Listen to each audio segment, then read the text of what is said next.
What looks like natural academic talent may actually be a powerful mix of family sacrifice, immigration, culture, pressure, and opportunity. In many Western countries, children from Indian immigrant families are often seen as high achievers. They may do well in school. They may aim for medicine, engineering, law, business, or technology. They may have parents who talk about grades early, tutoring early, exams early, and careers early. And from the outside, people often explain it in one sentence. Indian parents are strict. Or worse, Indian kids are just naturally good at school. But the real story is much more interesting than that. And it is also more human. Because when we ask why many Indian immigrant children do well academically, we are not really asking one question. We are asking three. Is it genes? Is it parenting? Or is it pressure? Let's start with the genetics question, because it is the most misunderstood. Science does show that learning-related traits can be partly influenced by genetics.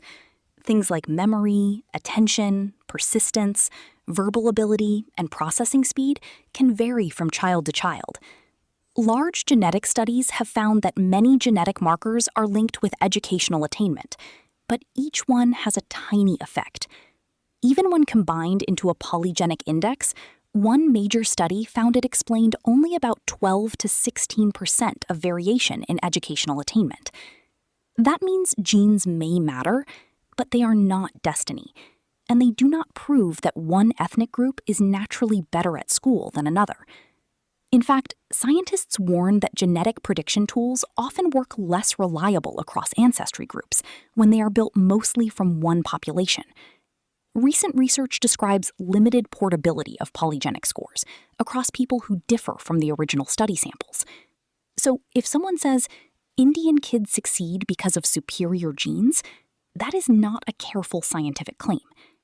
A better explanation is this. Parents pass on both genes and environments. A child may inherit certain traits, but they also grow up inside a home with certain routines, expectations, conversations, books, values, stress levels, and opportunities. And that environment matters a lot. Now let's talk about immigration. This is one of the biggest missing pieces. Many Indian families who move to Western countries do not represent a random sample of all Indian families. A large number migrate through student visas, skilled work programs, professional pathways, or family networks connected to education and employment. In the United States, for example, Migration Policy Institute data reported that in 2024, 82% of Indian immigrant adults ages 25 and older had at least a bachelor's degree. That was much higher than the overall foreign-born and U.S.-born adult populations. This is called selection. It means the families who migrate are often already unusually educated, ambitious, mobile, and willing to take major risks for a better future. So when their children do well in school, the explanation is not simply Indian culture.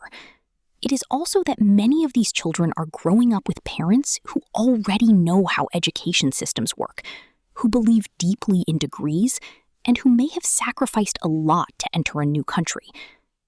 That sacrifice becomes part of the child's emotional world. A child may hear, "We came here for your future. We worked so hard so you could have opportunities. Don't waste what we gave you." For some children, this becomes motivation. It gives them purpose. It teaches discipline. It makes school feel important. But for other children, the same message can feel heavy.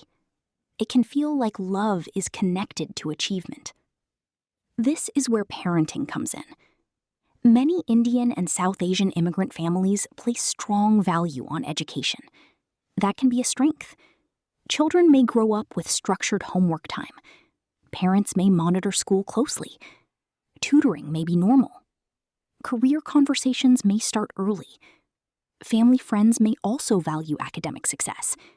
And children may see older cousins, siblings, or community members entering competitive fields. That creates an achievement ecosystem. Not just one parent saying, study, but a whole world around the child saying, education matters, your future matters, effort matters. Don't give up quickly.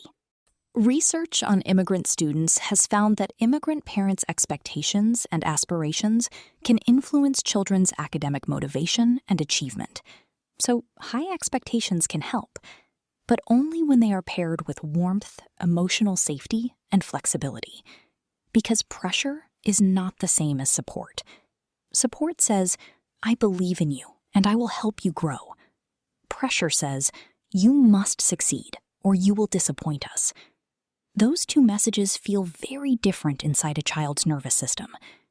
A child who feels supported can take risks, ask questions, recover from mistakes, and try again. A child who feels pressured may perform well on the outside, but feel anxious on the inside. They may start thinking, if I get a bad grade, I am a failure. If I choose the wrong career, I am selfish. If I struggle, I am letting my family down. This is why the success story has two sides. On one side, many Indian immigrant children benefit from family structure, sacrifice, education-focused values, and community support. On the other side, some children carry silent stress. They may feel trapped between two cultures. At school, they may be encouraged to explore, question, and choose their own path. At home, they may feel pressure to honor family expectations, protect their parents' sacrifice, and avoid shame. This cultural gap can create conflict. Studies on South Asian communities have discussed stress related to migration, acculturation, family pressure, and mental health barriers. And research on Asian American youth has found that personal standards and perceived parental expectations can be connected with academic and family worry. So the question is not, are Indian parents good or bad? That is too simple. The better question is, what parts of this parenting culture help children thrive, and what parts may quietly hurt them? The helpful parts are clear: a strong belief in education, respect for effort, family involvement, long-term thinking, community role models, a sense that children are capable of doing difficult things. These can be powerful gifts. But the risky parts are also clear.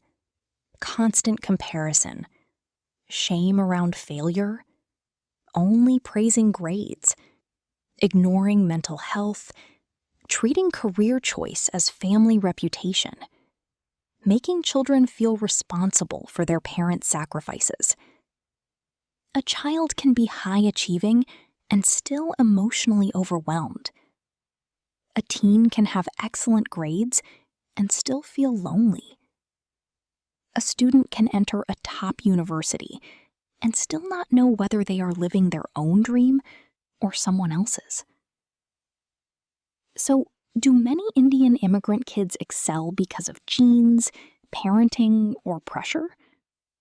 The honest answer is not one thing. Genetics may shape individual learning differences, but it does not explain group success in a simple way. Parenting can help when it provides structure, expectations, and encouragement. Pressure can push performance, but too much pressure can damage confidence, emotional health, and the parent-child relationship. And immigration selection may be one of the biggest factors of all. Many children are growing up in families that are already highly educated, achievement-focused, and deeply invested in mobility. Their success is not magic. It is not just biology, and it is not just strict parenting. It is a system made of family values, migration history, opportunity, sacrifice, school access, community expectations, and the child's own effort. The healthiest version of this system sounds like this. We care about your education, but we care about you more. We want you to work hard, But your worth is not your report card. We believe you can succeed, but you are allowed to struggle. That is the balance many families are still learning. Because the goal is not just to raise children who look successful. The goal is to raise children who are capable, confident, connected, and emotionally safe enough to become themselves. And maybe that is the real lesson. Achievement is powerful, but achievement with emotional safety is even more powerful.